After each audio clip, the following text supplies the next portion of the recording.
Today is day 6 of reading the Bible. Today we are going to be reading chapter 6 through 10 of 1 Kings. But first, we're going to review what happened in chapter 1 through chapter 5.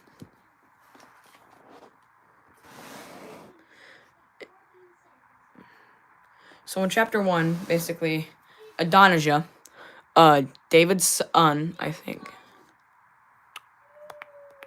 Yeah, Adonijah's David's son was, set himself up as king. And David said, and Solomon was, saying he's gonna, or not Solomon, Adonijah said that he was gonna be king and stuff. And then in chapter 2, basically, David made Solomon king, and Joab was killed by them, I think. And Solomon asked for wisdom from the Lord instead of, wealth and other things. So he, becomes, the wisest man ever. Chapter 4, Solomon's officials and governors. He hires officials and governors, essentially. A bunch of people.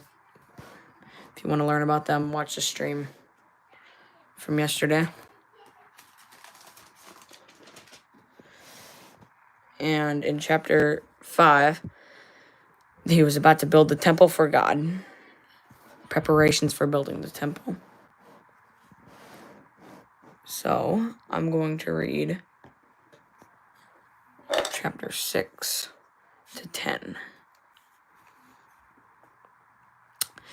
And no further ado. Chapter 6. Solomon builds the temple. In the 480th year after the Israelites came out of Egypt, in the 4th year of Solomon's reign over Israel, in the month of Ziv, the 2nd month, he began to build the temple of the Lord. The temple that King Solomon built for the Lord was 60 cubits long, 20 wide, and 30 high. The portico at the front of the main hall of the temple extended the width of the temple, that is 20 cubits, and projected 10 cubits from the front of the temple. He made narrow windows high up in the temple walls. Against the walls of the main hall and inner sanctuary, he built a structure around the building in which there were side rooms. The lowest floor was 5 cubits wide, and the middle floor 6 cubits, and the third floor 7. He made offset ledges around the outside of the temple so that nothing would be inserted into the temple walls. And building the temple. Only blocks dressed at the quarry were used. And no hammer, chisel, or any other iron tool was... sucks. Really?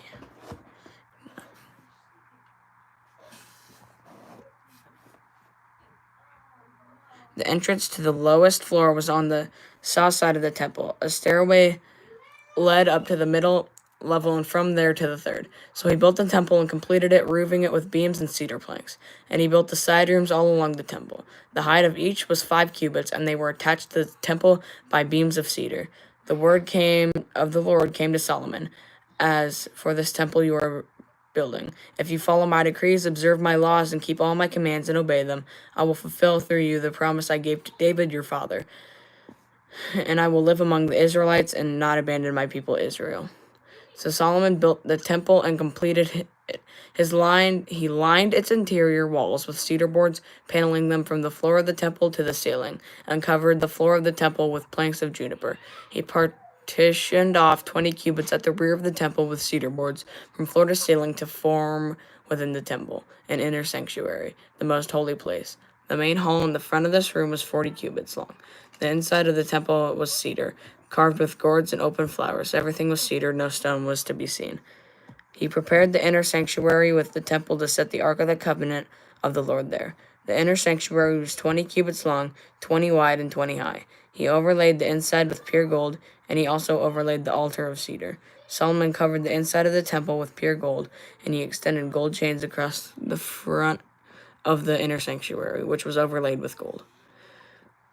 He also overlaid with gold the altar that belonged to the inner sanctuary. For the inner sanctuary, he made a pair of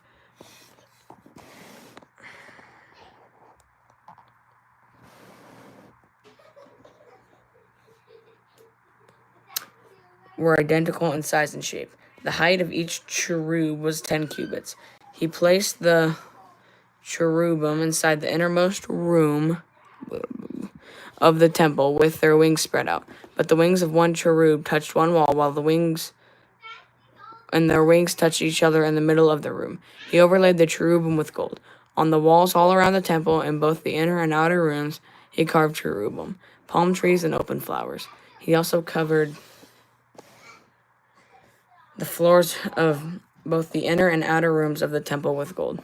For the entrance to the inner sanctuary, he made doors out of olive wood that were 1/5 of the width of the sanctuary. And on the 2 olive wood doors, he carved cherubim, palm trees, and open flowers, and overlaid the cherubim and palm trees with hammered gold.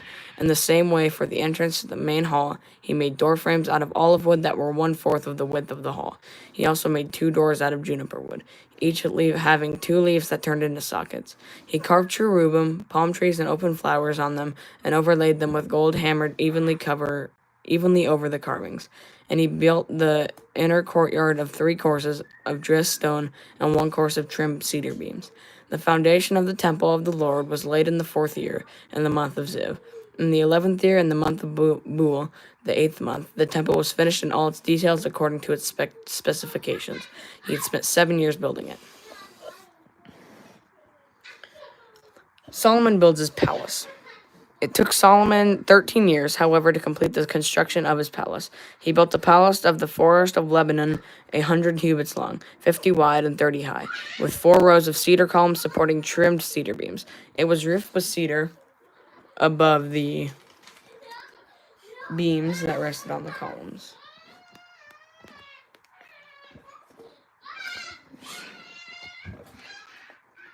That rested on the columns. 45 beams, 15 to a row.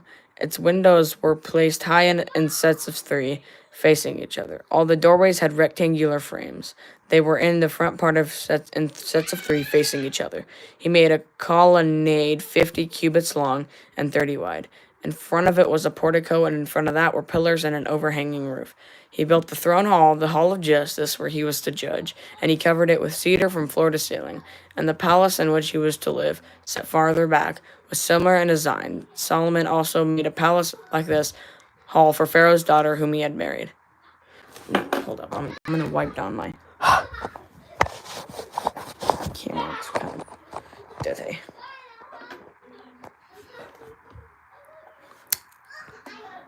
And its portico. The temple's furnishings. King Solomon sent to Tyre and brought Huram, whose mother was a widow from the tribe of Naphtali, and whose father was from Tyre and a skilled craftsman in bronze. Huram was filled with wisdom, with understanding, and with knowledge to do all kinds of bronze work. He came to King Solomon and did all the work assigned to him.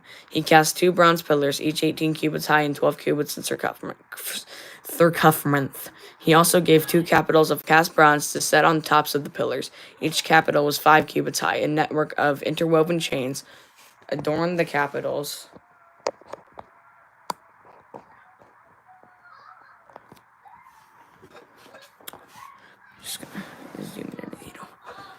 Adorned the capitals on top of the pillars, 7 for each capital. He made pomegranates in 2 rows encircling each network to decorate the capitals on top of the pillars. He did the same for each capital. The capitals on top of the pillars in the portico were in the shape of lilies, 4 cubits high. On the capitals of both pillars, above the bowl-shaped part next to the network, were the 200 pomegranates in rows all around. He erected the pillars at the portico of the temple. The pillar to the south he named Jachin, and the one to the north Boaz. Yes, it's the Bible.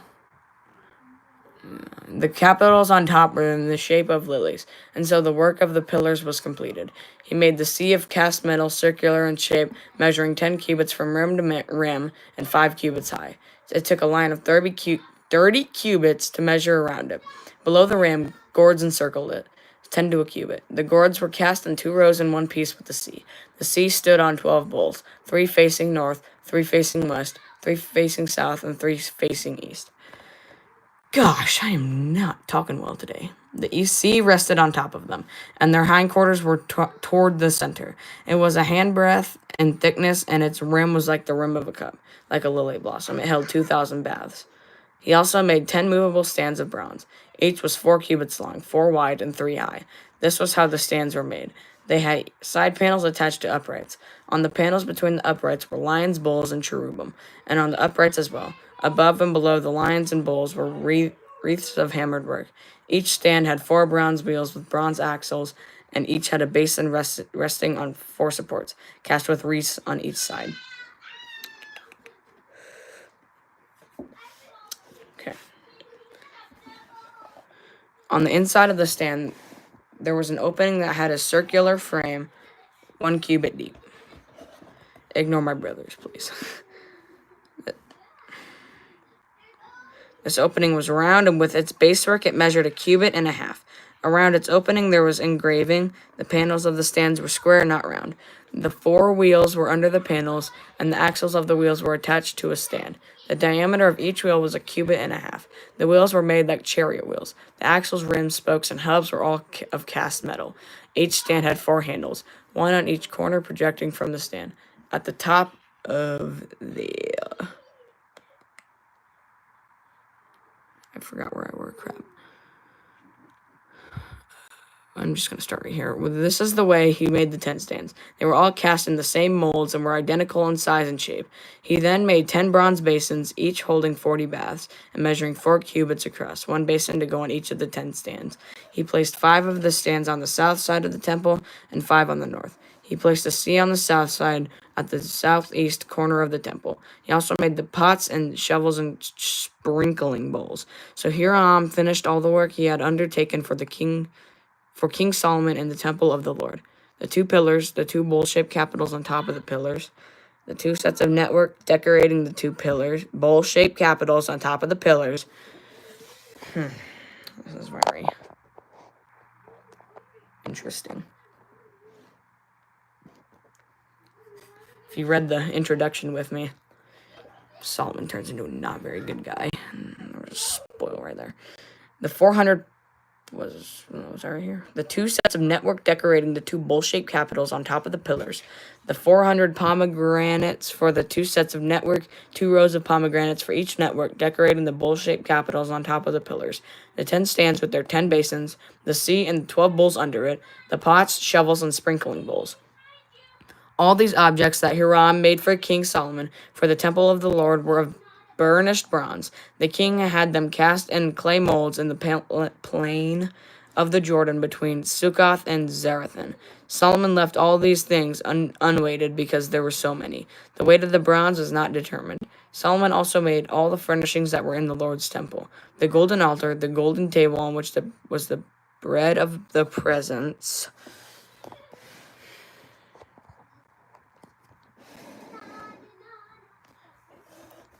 the lampstands of pure gold, 5 on the right and 5 on the left, in front of the inner sanctuary, the gold floral work and lamps and tongs, the pure gold basins, wicked trimmers, sprinkling bowls, dishes, and censers, and the gold sockets for the doors of the innermost room and most holy place, and also for the doors of the main hall of the temple.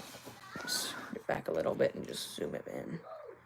See if that'll not screw with the focus. Then all the work King Solomon had done for the temple of the Lord was finished. He brought in the things his father David had dedicated in the silver and gold and the furnishings, and he placed them in the treasuries of the Lord's temple. How dare you, William? How dare you?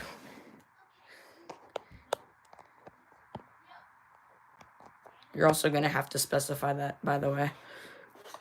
Scammers, I have no idea what you mean by that. So just specify it, William. Specify. The ark brought to the temple, chapter 8. Then King Solomon summoned into his presence at Jerusalem the elders of Israel, all the heads of the tribes and chiefs of Israelite families, to bring up the ark of the Lord's covenant from Zion, the city of David.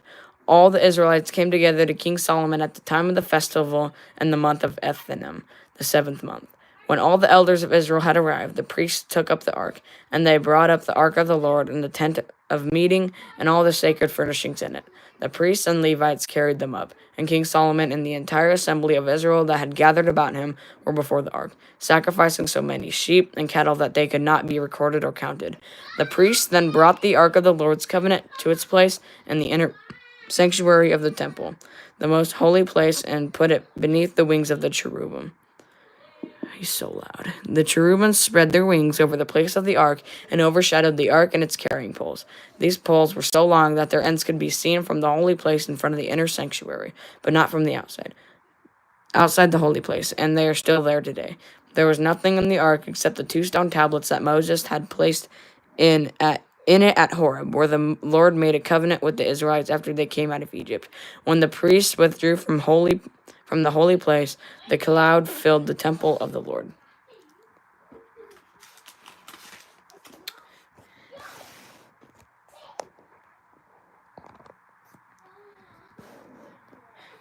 If they're being too loud, just kind of comment and I'll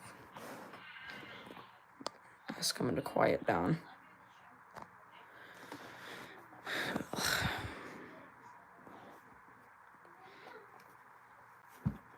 And the priests could not perform their service because of the cloud, for the glory of the Lord filled his temple.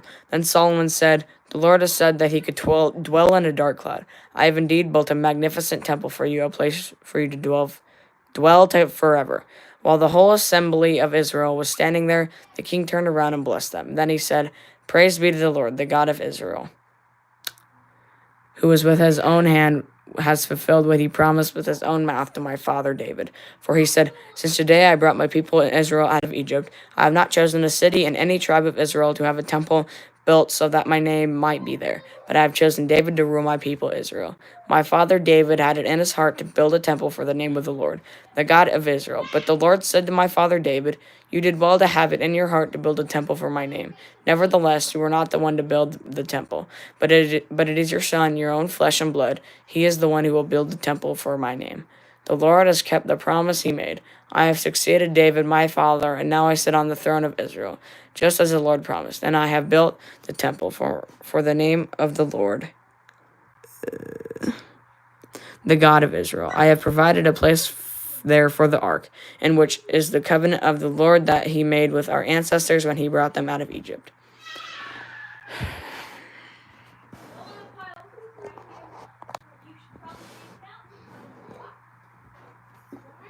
Solomon's prayer of dedication.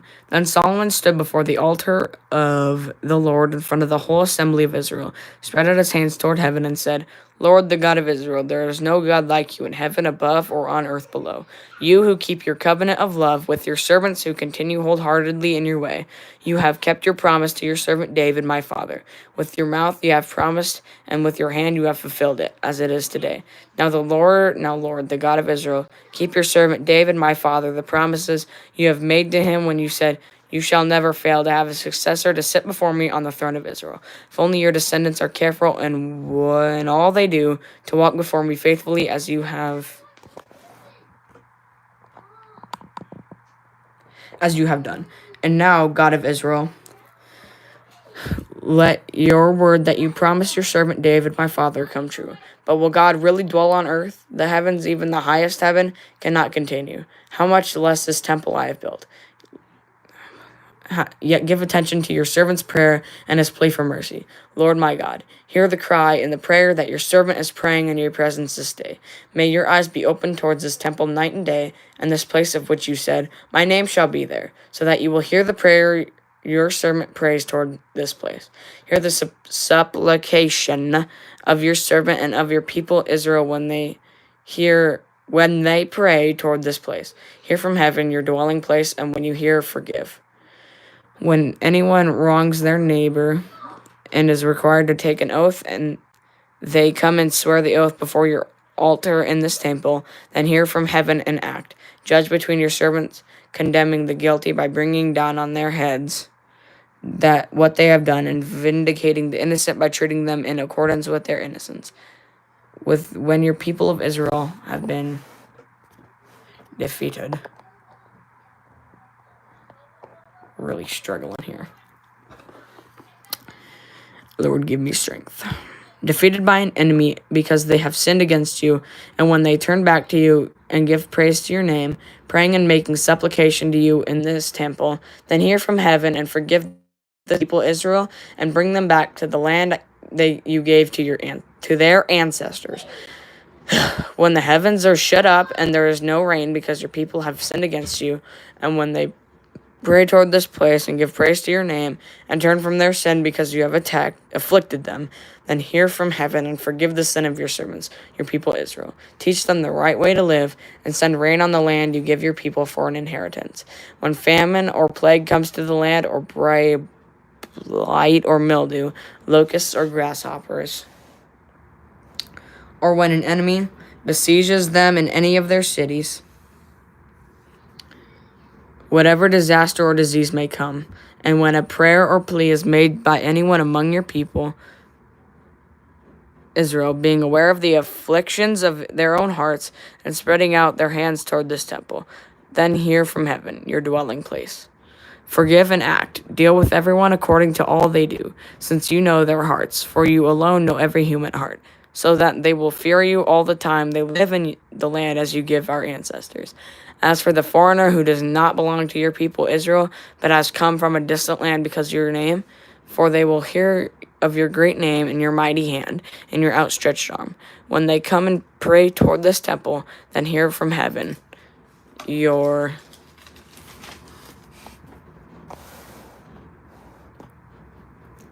dwelling place. Do whatever the foreigner asks of you, so that all the people of the earth may know your name and fear you, as you do your own people Israel. And may know that this house I have built bears your name. When your people go to war against their enemies, wherever you send them, and when they pray to the Lord toward the city you have chosen and the temple I have built for your name, then hear from heaven their prayer and their plea, and uphold their cause. When they sin against you, for there is no one who does not sin, and you become angry with them and give them over to their enemies, who take them captive to their own lands, far away or near. And if they have a change of heart in the land where they are held captive, and repent and plead with you in the land of their captors, and say, we have sinned, we have done wrong, we have acted wickedly. And if they turn back to you with all their heart and soul on the land of their enemies, who took them captive, and pray to you toward the land you gave their ancestors, toward the land you have chosen, and the temple I have built for your name, then from heaven your dwelling place, hear their prayer and hear their prayer and their plea, and uphold their cause, and forgive your people who have sinned against you. Forgive all the offenses they have committed against you, and cause their captors to show them mercy, for they are your people and your inheritance, whom you brought out of Egypt, out of that iron smelting furnace. May your eyes be open to your servant's plea and to the plea of your people Israel, and may you listen to them whenever they cry out to you. For you singled them out from all the nations of the world to be your own inheritance, just as you declared through your servant Moses when you, sovereign Lord, brought our ancestors out of Egypt.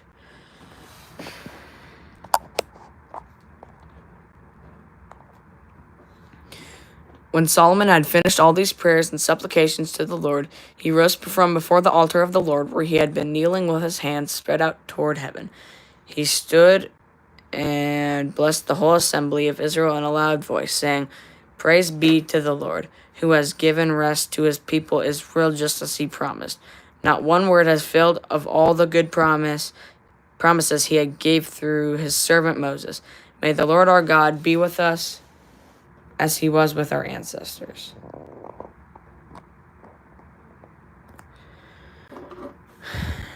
May he never leave us nor forsake us.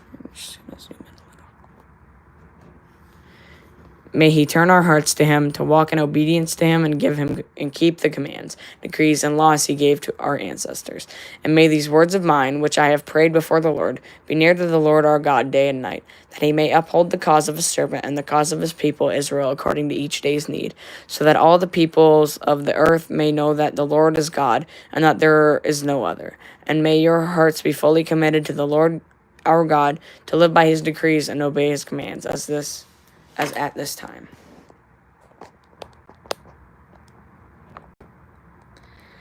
The dedication of the temple.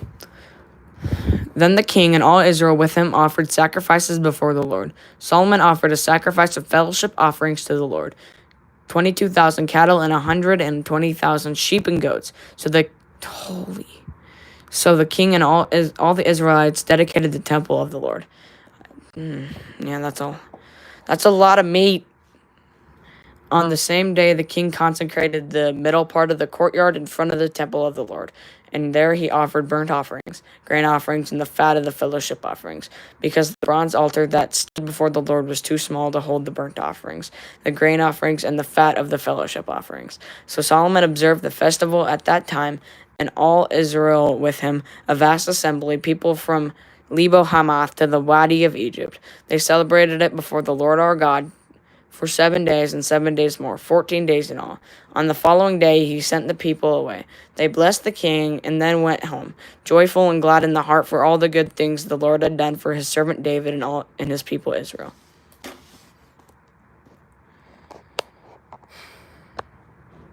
Chapter 9. The Lord appears to Solomon. When Solomon had finished building the temple of the Lord in the royal palace and had achieved all he had desired to do, the Lord appeared to him a second time, as he had appeared to him at Gibeon. The Lord said to him, I have heard the prayer and plea you have made before me. I have consecrated this temple which you have built, by putting my name there forever. My eyes and my heart will always be there.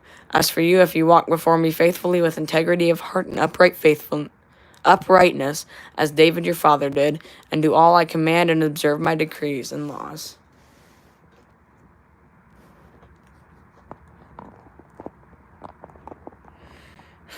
I will establish your royal throne over Israel forever, as I promised David, your father, when I said, you shall never fail to have a successor on the throne of Israel. But if you or your descendants turn away from me and do not observe the commands and decrees I have given you, and go off to serve other gods and worship them, then I will cut off Israel from the land I have given them, and I will reject this temple I have consecrated for my name. Israel will then become a byword and an object of ridicule among all peoples, and this temple will become a heap of rubble.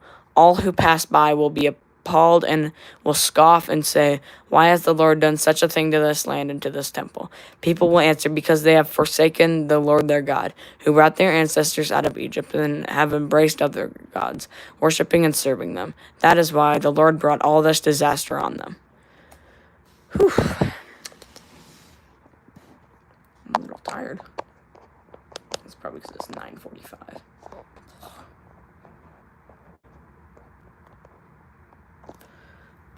Solomon's other activities. At the end of 20 years, during which Solomon built these two buildings, the temple of the Lord and the royal palace, King Solomon gave 20 towns in Galilee to Hiram, king of Tyre, because Hiram has supplied him with all the cedar and juniper and gold he wanted. But when Hiram went from Tyre to see the towns that Solomon had given him, he was not pleased with them. What kind of towns are these you have given me, my brother? He asked, and they called them the land of Kabul, a name they have to this day. Now Hiram said to the king, 120 talents of gold. Here is the account of the forced labor King Solomon conscripted to build the Lord's temple, his own palace, and the terraces, the wall of Jerusalem, and Hazor, Megiddo, and Gezer. Pharaoh, king of Egypt, had attacked and captured Gezer. He had set it on fire. He killed its Canaanite inhabitants and then gave it as a wedding gift to his daughter.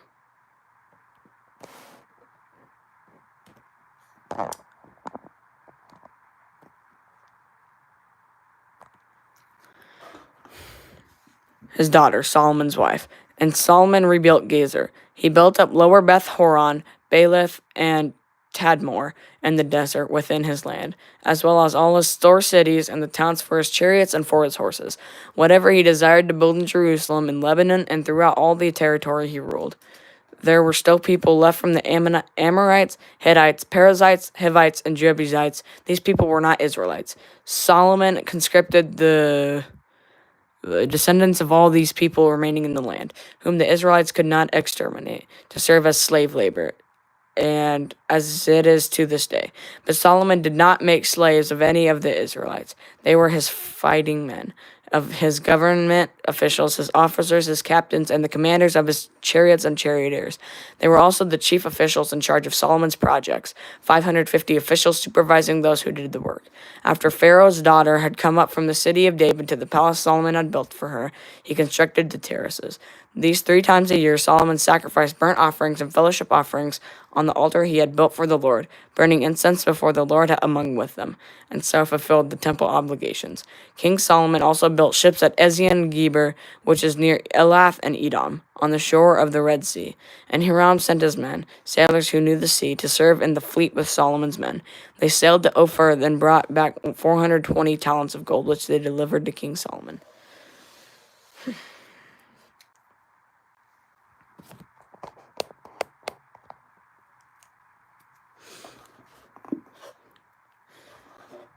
The Queen of Sheba visits Solomon. When the Queen of Sheba heard about the fame of Solomon and his relationship to the Lord, she came to test Solomon with hard questions.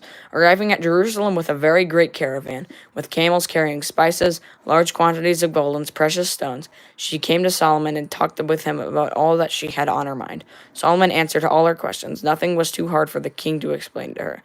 When the Queen of Sheba saw all the wisdom of Solomon in the palace he had built, the food on his table, the seating of his... I forgot to announce we're at chapter 10. Yeah. We're there. Crap, sorry. Officials, the attending servants in their robes, his cupbearers, and the burnt offerings he made at the temple of the Lord, she was overwhelmed. She said to the king, "The report I heard in my own country about your achievements and your wisdom is true, but I did not believe these things until I came and saw with my own eyes."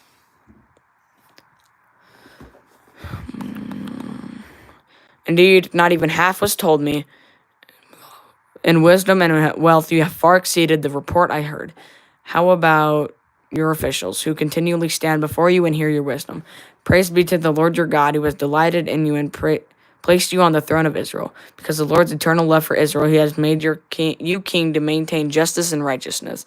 And she gave the king 120 talents of gold, large quantities of spices, and precious stones. Never again were so many spices brought in as those the Queen of Sheba gave to King Solomon. Hiram's ships brought gold from Ophir, and from there they brought great cargoes of alumga and precious stones. The king used the alumga wood to make supports for the temple of the Lord and for the royal palace, and to make harps and lyres for the musicians. So much almug wood, that's a weird word, has never been imported or seen since that day. King Solomon gave the Queen of Sheba all she had desired and asked for, besides what he had given her out of his royal bounty. Then she left and returned with her retinue to her own country. Solomon's splendor. The weight of the gold that Solomon received yearly was 666 talents, not including the revenues from merchants and traders and from all the Arabian kings and the governors of the territories. King Solomon made 200 large shields of hammered gold, 600... Can't even see that, sorry.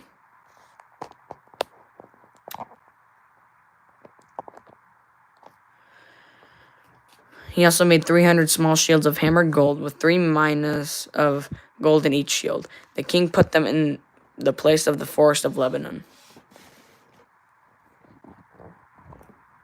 After I finish reading this chapter, we're going to go read all the little blue boxes. When the king made a great throne covered with ivory and overlaid with fine gold, the throne had 6 steps, and its back had a rounded top. On both sides of the seat were armrests with a lion standing beside each of them. 12 lions stood on the 6 steps, one at either end of each step. Nothing like it had ever been made for any other kingdom.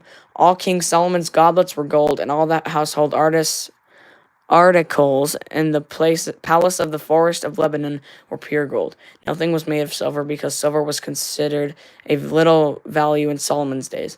The king had a fleet of trading ships at sea along with the ships of Hiram. Once every 3 years it returned, carrying gold, silver, and ivory, and apes and baboons.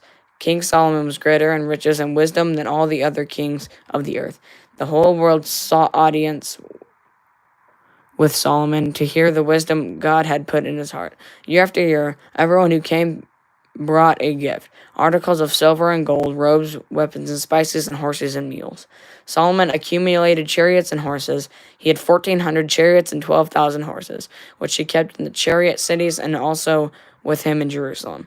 The king made silver as common in Jerusalem as stones, and cedar as plentiful as sycamore, fig trees in the foothills. Solomon's horses were imported from Egypt and from Kew. The royal merchants purchased them from Kew at the current price. They imported a chariot from Egypt for 600 shekels of silver, and a horse for 150. They also exported them to all the kings of the Hittites and of the Arameans, or whatever. Okay, we're just going to read all the blue, and then go over the verse. Chapter 10, verse 14. A king of excess. This passage, 10:14 through 29, graphically illustrates how far Solomon had stayed from God's ideal. The book of Deuteronomy cites Moses' forthright warnings about what kind of king should rule over Israel. See Deuteronomy 17:14 through 20. Solomon defied those warnings by acquiring a huge number of horses, getting involved in foreign trade, taking many wives, and accumulating silver and gold.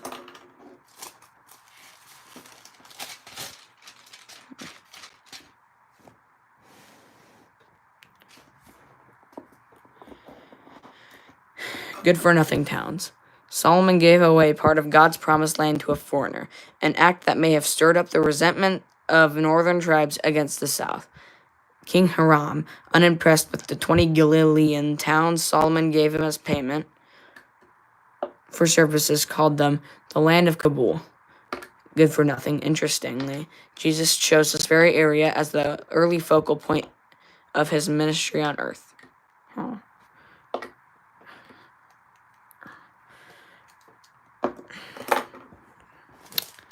Here's the next one.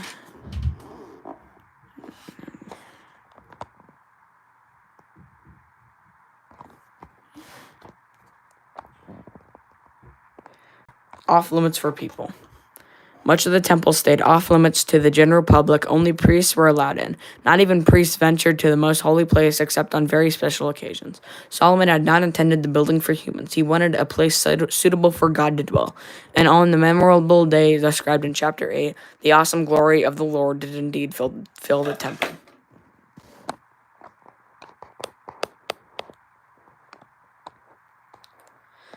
Where God dwells. King Solomon was at his most eloquent in the great speech and prayer of chapter 8. He made it clear that the Lord of the universe could not fully dwell in a building. Nevertheless, God's presence or his name would indeed live there. For that reason, Solomon began the practice of praying toward Jerusalem, a practice still followed by many Jews today.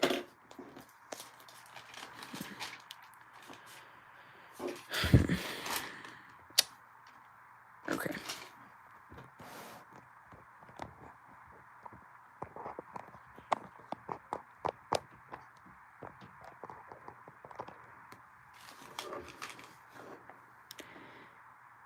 Chapter 7, verse 1. Prosperity under Solomon. The magnificent temple and palace built by Solomon came to symbolize Israel's golden age. Solomon built many leading cities, assuming control of vital trade routes. He fortified Jerusalem, the capital, with a wall so thick that parts of it still stand.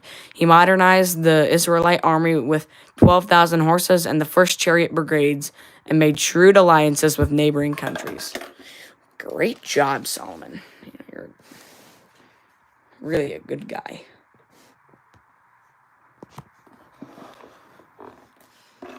Chapter 6, 1 through 38. History of the temple. The Bible describes the temple architecture in some detail, though notably it does not record the detailed instructions from God, in contrast to the very specific commands given for the tabernacle. Solomon's temple lasted about 380 years, occasionally falling into disrepair. Destroyed by Babylon's king Nebuchadnezzar. I don't like that guy. It was partially rebuilt under the leadership of Ezra and Nehemiah, then reconstructed by King Herod in Jesus' day. Jesus walked in the temple on Solomon's porch. The early church met on the temple grounds. Peter preached there, and Ananias and Sapphira probably died there. See Acts 5. Currently, the temple site is occupied by a Muslim mosque.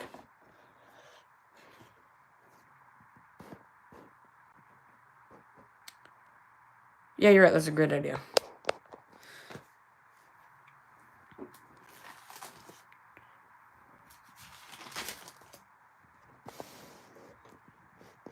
Alright, well, thank you to all who watched. I pray that you all have a blessed sleep and